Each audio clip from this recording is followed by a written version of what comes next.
Two ইউরুবিডি blog and tips. বিসমিল্লাহির রহমানির রহিম। ইসলামী মনে হাসনি আল্লাহর রহমানুর রহিম রহমতুল্লাহ আলমিন। আজকে পর্তুগাল কেন্দ্রিক একটি অত্যন্ত গুরুত্বপূর্ণ নিউজ শেয়ার করতে যাচ্ছি, সেটি সংক্ষিপ্ত পরিসরে। আর মূল যে বিষয়টি নিয়ে কথা বলবো সেটি হচ্ছে আইমা, অর্থাৎ ইমিগ্রেশন অফিস পর্তুগাল, AIMA, গত এক বছরে 2,50,000 প্রশাসনিক প্রক্রিয়া সম্পন্ন করেছে। আর এই প্রশাসনিক প্রক্রিয়াগুলো আইমা যে সম্পন্ন করলো 2.5 লাখ, 2,50,000 মানে হচ্ছে 2.5 লাখ, সেটা কোন কোন ধরনের ভিসা ক্যাটাগরি, সেই বিষয়টা নিয়ে একটু ব্রিফ করার অবতারণার কারণেই এই ভিডিওটি করা। আপনারা অনেকেই জানতে চান আমার কাছে যে কি পরিমাণ ভিসা করতেছে পর্তুগাল, দিচ্ছে পারমিশন আইমা থেকে, ইমিগ্রেশন অফিস থেকে, নানান কিছু। তো সংক্ষিপ্ত পরিসরে আমি কোট করছি লুসা নিউজ পোর্টাল, লিসবন পর্তুগাল থেকে 29শে অক্টোবর।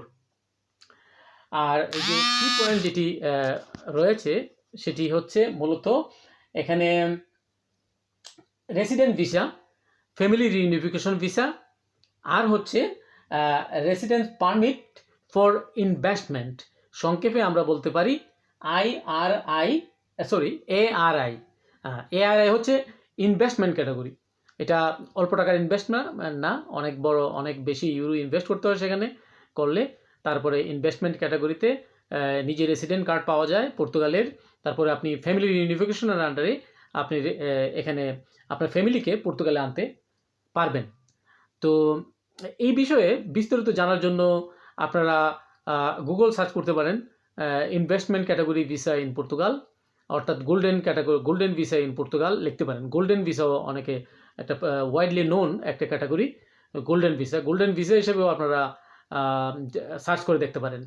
অনেকেই জানতে চান যে পর্তুগালের কী কী ভিসা ক্যাটাগরি খোলা রয়েছে এখন। আমি তাদেরকে যথার্থে বলছি, অবশ্যই ইনভেস্টমেন্ট ক্যাটাগরি বা গোল্ডেন ভিসা ক্যাটাগরিতে এখনও আপনারা আবেদন করতে পারেন। এই জন্য পর্যাপ্ত পরিমাণ ইউরোর দরকার হয়। সেটা আপনারা কী পরিমাণ ইউরো দরকার হয় সেটা আপনারা যারা এখানকার ইমিগ্রেশন লয়ার আছে পর্তুগালের, কিংবা আপনি যে দেশে রয়েছেন, আপনি ইংল্যান্ডে থাকলে ইংল্যান্ডের লয়ারের সাথে যোগাযোগ করুন। জার্মানিতে থাকলে আপনারা অনেক ভাই ব্রাদার জার্মানি থেকে ইনভেস্ট করতে চায় পর্তুগালে। তো আপনারা এই ক্যাটাগরিটি আপনারা দেখতে পারেন, আপনাদের জন্য ভালো হবে। অথবা ইংল্যান্ড থেকেও অনেকে ভাই ব্রাদাররা আমার সাথে যোগাযোগ করেন যে আসলে কোন ক্যাটাগরিতে, ইনভেস্টমেন্ট ক্যাটাগরিতে বা বিজনেস ক্যাটাগরিতে কীভাবে আমরা ইনভেস্ট করে পর্তুগালে সেটেল হতে চাই। কারণ অন্যান্য দেশে অনেক ধরনের লেজিসলেটিভ রয়েছে, আইনগত ব্যাপার রয়েছে, যেগুলা সহজে আসলে সমাধানযোগ্য না। কিন্তু পর্তুগালে ইদানিং লয়ারের মাধ্যমে অনেক জটিল কঠিন সমস্যার সমাধান হচ্ছে, যতটুকু আমি জানি, খবর পেয়েছি। তো আপনারা এই ইনভেস্টমেন্ট ক্যাটাগরিতে ট্রাই করতে পারেন।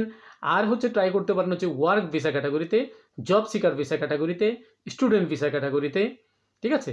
আর যারা আমরা বলি যারা টেক গায়, অর্থাৎ টেক স্পেশালিস্ট, যারা ফ্রিল্যান্সার, যারা, তাদের জন্য টেক ভিসা রয়েছে, ঠিক আছে।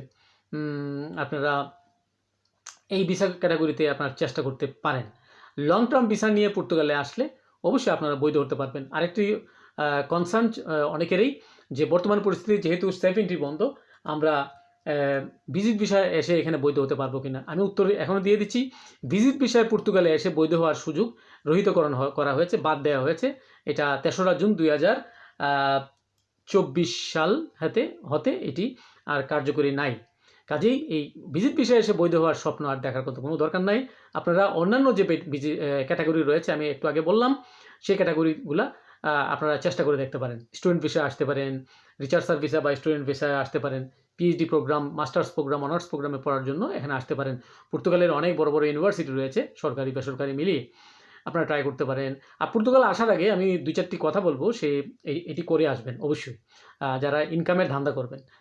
1 নম্বর খোলামেলা বলি, আপনারা ড্রাইভিং লাইসেন্স নিয়ে আসবেন আসার সময় বৈধভাবে। আর বাংলাদেশের বাইরের ড্রাইভিং লাইসেন্সগুলোর গুরুত্ব পর্তুগালে বেশি দেওয়া হয়।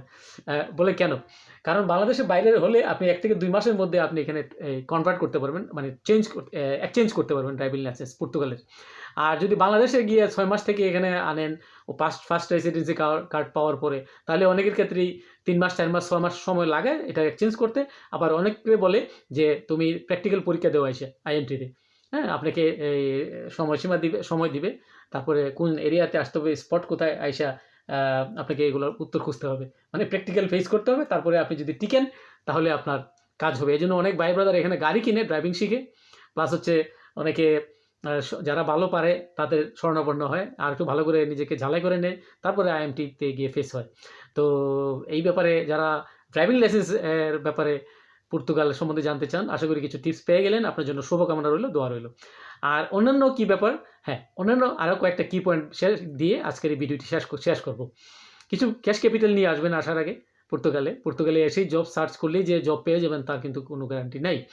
আর আরেকটা, অন্তত অ্যাটলিস্ট 6 মাস টিকার মতো পর্যাপ্ত অর্থ তহবিল নিয়ে আসবেন, বা সাপোর্ট ফ্যামিলি যদি আপনার দেশ থেকেও দেয় তাহলে ঠিক আছে, বা যে কোনো এক দেশ থেকে দিলেই হলো। আচ্ছা, আপনার কথা হচ্ছে এখানে আপনি টিকে থাকার লড়াইয়ে আপনি সফল হতে চান, আমি জানি। আরেকটি প্রশ্ন হচ্ছে, টিপস হচ্ছে, আপনারা ভাষা শিখে আসবেন। যারা প্ল্যান করতেছেন যে 2025 সালে আসবেন, এখন 24 শেষের প্রান্তে, আপনারা পর্তুগালের পর্তুগিজ ভাষা শিখবেন। আর পর্তুগিজ ভাষা শেখার জন্য কিন্তু দারুণ কিছু অ্যাপস রয়েছে ফ্রি, বিনামূল্যে। মোবাইলে অ্যাপসগুলো ডাউনলোড করবেন, ইনস্টল করবেন, তারপরে ভাষা শিখবেন।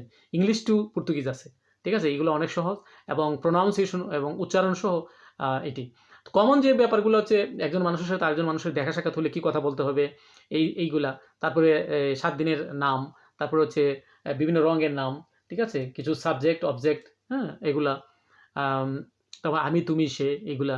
তারপরে হচ্ছে বিভিন্ন জিনিসের নাম, ফলমূলের নাম, তারপরে শাকসবজির নাম, তারপরে হচ্ছে আপনি এই অ্যান্ড, মানে এবং, উ, একটা শব্দের সাথে আরেকটা শব্দের মানে সংযুক্তকরণের যে আমরা বাক্য গঠন করতে যেটা বলি, যেমন রহিম ও করিম দুইজন ভাই, সহোদর ভাই।